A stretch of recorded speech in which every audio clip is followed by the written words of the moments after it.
Many of the inventions in the past 100 years have changed the way we live our lives.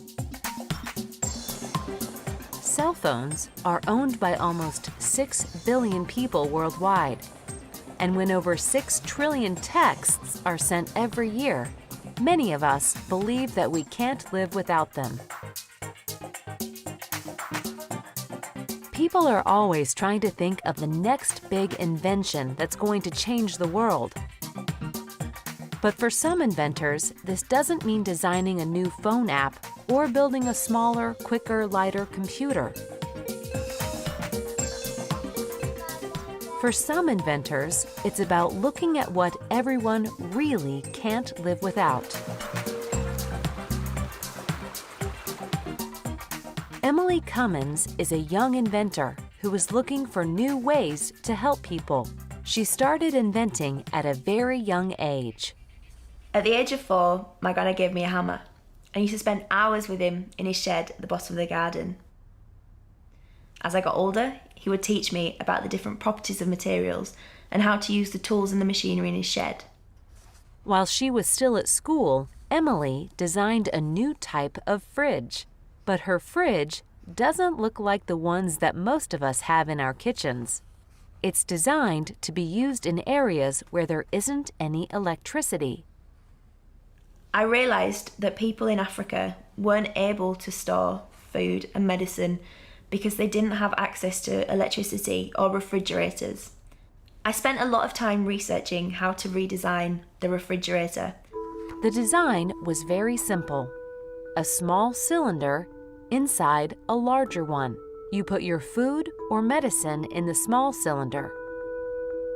Between the 2 cylinders, you put some material that stays wet like sand or soil.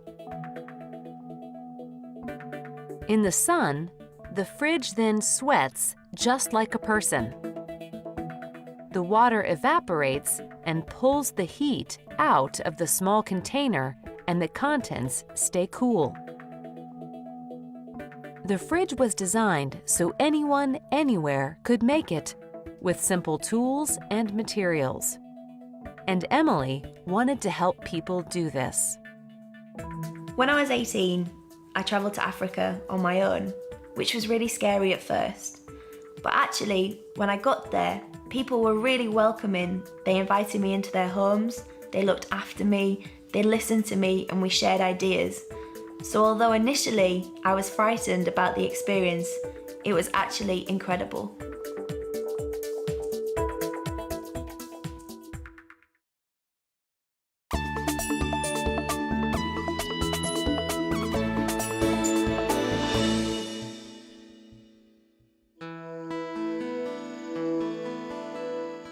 No one can live without water.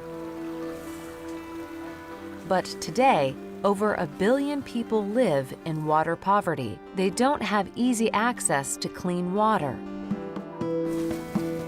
Drinking dirty water makes millions of people sick and kills thousands of people every day.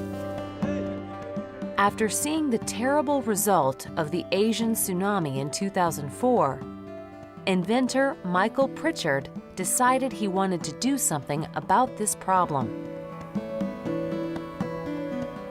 It is expensive and difficult to send bottles of clean water to disaster areas. Michael thought it was a simple problem. Water is everywhere, and Mother Nature has her own way of getting water to people. They're called the clouds. They pick the water up from the sea for free. They take the salt out of it for free. They transport it hundreds of miles for free, and then they dump it on the mountains and the rivers and the streams. And where do people live? Near water. So, Michael Pritchard invented the Lifesaver water bottle. Using a special filter, the bottle can clean any water, making it safe to drink. What the Lifesaver bottle allows people to do is take that water, put it in the bottle, give it a few pumps, and the bottle, just through filtration, very small holes, removes all of the bacteria and all of the viruses and makes the water sterile and safe to drink. This new technology saves people's lives, and Michael has developed more products using his technology, like the Lifesaver Jerry Can. The Lifesaver Jerry Can can process up to 20,000 litres of water and is specifically designed to go into people's homes and to be used on an everyday basis. Ça signifie la vie, signifie. Parce que moi, pour nous même si on sait 100 gallons dans notre pâte là encore, signifie la vie pour nous. Parce que c'est plus gros cadeau, un gros cadeau que bon Dieu te voulait faire. C'est un gros travail que bon Dieu te voulait faire dans son nom. Michael has traveled around the world seeing his products in action saving lives.